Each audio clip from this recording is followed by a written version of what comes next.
بحرین آ کر خوشی محسوس ہو رہی ہے جیسے اپنے گھر آئے ہیں۔ بہترین استقبال پر بحرین کی حکومت اور عوام کا تہہ دل سے شکریہ ادا کرتا ہوں۔ وزیراعظم شہباز شریف کا بحرین میں کاروباری برادری کی تقریب سے خطاب۔ کہا بحرین کی جانب سے تاریخی استقبال کی یادیں ہمیشہ ہمارے دلوں میں رہیں گی۔ ہمارے تعلقات ثقافتی، مذہبی، باہمی احترام اور اعتماد کی بنیادوں پر قائم ہیں۔ بحرین کے ساتھ ہمارے تعلقات دیرینہ رشتے کے مضبوط ستون ہیں۔ ہماری اسٹریٹجک شراکت داری کئی برسوں سے قائم ہے۔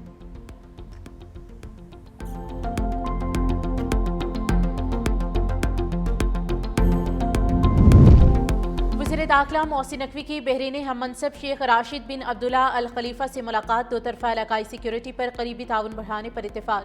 کاؤنٹر نارکوٹکس اور سیکیورٹی اداروں کی استعداد بڑھانے پر بھی گفتگو۔ پاکستان بحرین وفود کا معلومات کے تبادلے میں مزید بہتری لانے کے عزم کا اعادہ۔ محسن نقوی نے پاکستان کے ساتھ سیکیورٹی کے شعبوں میں تعاون بڑھانے کے عزم کو سراہا۔ کہا پاکستان اور بحرین کے درمیان برادرانہ تعلقات باہمی اعتماد اور احترام کی مضبوط بنیادوں پر قائم ہیں۔ دونوں ممالک کے اداروں کے درمیان قریبی رابطے خطے میں امن و سلامتی کے لیے ناگزیر ہے۔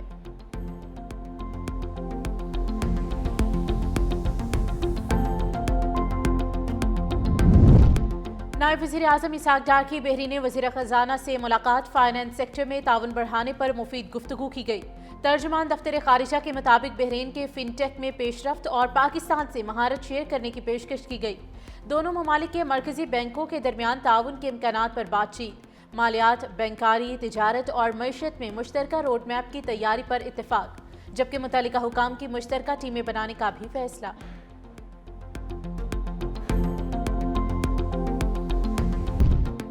پاکستان اور نائجیریا کے درمیان تجارتی اور سرمایہ کاری تعاون میں نمایاں پیش رفت۔ رانا احسان افضل کی نائجیرین انویسٹمنٹ پروموشن کمیشن کی سربراہ عائشہ ریمی سے اہم ملاقات۔ مینوفیکچرنگ، آئی ٹی، لاجسٹکس اور ایگرو پروسیسنگ میں سرمایہ کاری کے مواقع پر بات چیت۔ پاکستان اور نائجیریا کے سرمایہ کاری کمیشنز کے مابین تعاون بڑھانے پر اتفاق۔ بیوٹی ویسٹ افریقہ 2025 میں پاکستان پویلین کا شاندار افتتاح۔ 23 پاکستانی کاسمیٹکس کمپنیز کی نمائش میں بھرپور شرکت۔ رانا احسان افضل کی پاکستانی کاروباری اداروں کو مغربی افریقہ میں تجارت بڑھانے کی ترغیب۔ پنجاب میں بے سہارا بیواؤں کے حقوق پر ڈاکہ ڈالنے والے غاصبوں کے خلاف سخت ایکشن۔ وزیر اعلیٰ مریم نواز نے بے سہارا بیواؤں کے قبضے کیس فوری حل کرنے کا حکم دیتے ہوئے کہا وزیر اعلیٰ کا گجرات، لیا، حافظ آباد اور دیگر اضلاع میں قبضے کے جلد فیصلے نہ ہونے پر اظہار ناپسندیدگی۔ وزیر اعلیٰ مریم نواز نے کہا ناجائز قبضے کے کیس کے جلد حل سے عوام کو فوری ریلیف دینا چاہتے ہیں۔ تمام ڈپٹی کمشنرز ناجائز قبضہ کیس پر روزانہ اجلاس کریں۔ جائیدادوں پر ناجائز قبضے کے خلاف روزانہ مانیٹرنگ ہوگی۔ وزیر اعلیٰ مریم نواز نے روزانہ کی بنیاد پر رپورٹ طلب کر لی۔ باغوں کا شہر لاہور اسموگ کی زد میں، دنیا کے آلودہ ترین شہروں کی فہرست میں لاہور کا تیسرا number.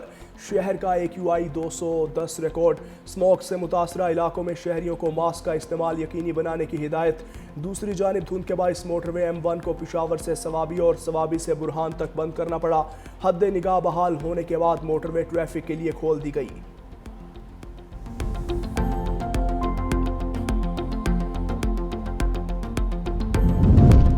Justice Tariq Jahangiri degree تنازعہ کیس میں اہم پیش رفت۔ اسلام آباد ہائی کورٹ نے 1 دسمبر کو کیس سماعت کے لیے مقرر کر دیا۔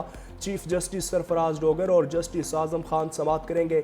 سپریم کورٹ نے کیس قابل سماعت ہونے کا معاملہ پہلے طے کرنے کا حکم دے رکھا ہے۔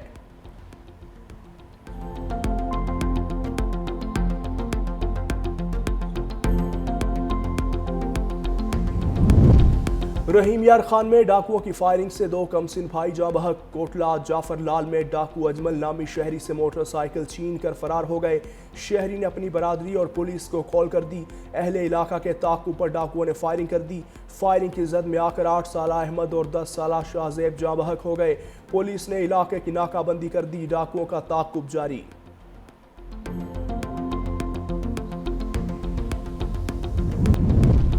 اب ٹریفک قوانین کی خلاف ورزی پر 2000 سے 20,000 روپے تک جرمانہ ہوگا۔ پنجاب میں ٹریفک قوانین کی خلاف ورزی کا قانون منظور، آرڈیننس بھی جاری۔ تیز رفتاری پر موٹر سائیکل کو 2000 جبکہ گاڑی کو 5000 روپے جرمانہ کیا جائے گا۔ ٹریفک سگنل توڑنے والی موٹر سائیکل کو 2000 اور 3 ویلر کو 3000 روپے جرمانہ بھرنا ہوگا۔ سگنل کی خلاف ورزی پر کار کو 5,000 اور 2,000 سی سی گاڑیوں کو 10,000 روپے جرمانہ ہوگا۔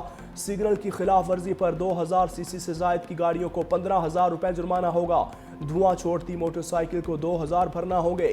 بغیر فٹنس سرٹیفکیٹ گاڑی چلانے پر 1 لاکھ روپے تک کا جرمانہ ہوگا۔ خاتون اول آصفہ بھٹو زرداری سے امریکہ کے قونصل جنرل چارلس گڈمین کی بلاول ہاؤس میں ملاقات۔ پاک امریکہ تعلقات میں مزید فروغ پر بات چیت۔ آصفہ بھٹو سے جرمن قونصل جنرل تھامس شولٹز کی اپنی اہلیہ کے ہمراہ ملاقات۔ صحت، تعلیم اور خواتین کو با اختیار بنانے کے لیے باہمی تعاون کے فروغ پر زور۔ ملاقات میں سینیٹر شیل رحمان، صوبائی وزیر صحت ڈاکٹر عذرا پچوہو سمیت دیگر رہنما بھی موجود تھے۔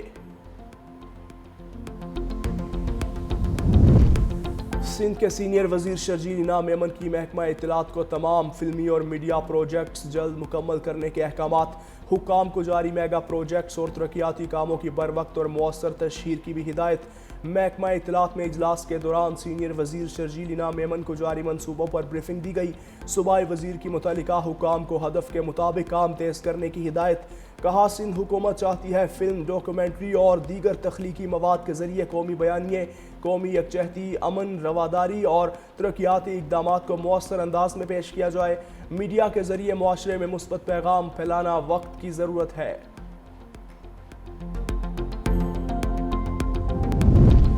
شمالی وزیرستان میں پاک فوج کے زیر انتظام مشران اور قبائلی عمائدین کا ہم جرگہ۔ سیکیورٹی صورتحال، انسداد دہشت گردی اور فلاحی اقدامات پر تفصیلی گفتگو۔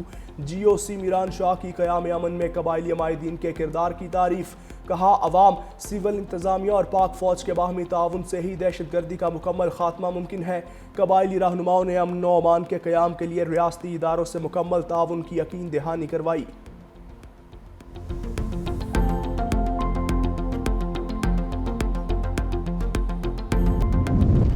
امریکی صدر ڈونلڈ ٹرمپ کے خلاف انتخابی مداخلت کا مقدمہ خارج۔ پروسیکیوٹر نے مقدمے میں لگائے گئے تمام فوجداری الزامات واپس لے لیے۔ صدر ٹرمپ کی جانب سے فیصلے کا خیر مقدم۔ پروسیکیوٹر کے مطابق مقدمہ ریاستی عدالتوں کی بجائے وفاقی دائرہ اختیار میں آتا ہے۔ جورجیا میں ٹرمپ اور ان کے ساتھیوں پر 2020 کے انتخابات میں مداخلت کا مقدمہ چل رہا تھا۔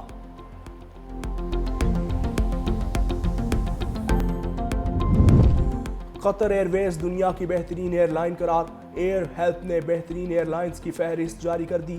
مشرقی وسطی کی ایک اور ایئر لائن اتحاد ایئر ویز کا دوسرا نمبر، ورجن اٹلانٹک تیسرے نمبر پر موجود۔ فوربس ٹریول گائیڈز کی تصدیق شدہ ایئر ٹریول ایوارڈز 2025 کے بعد ایئر ہیلپ کی طرف سے نئی رینکنگ جاری کر دی گئی۔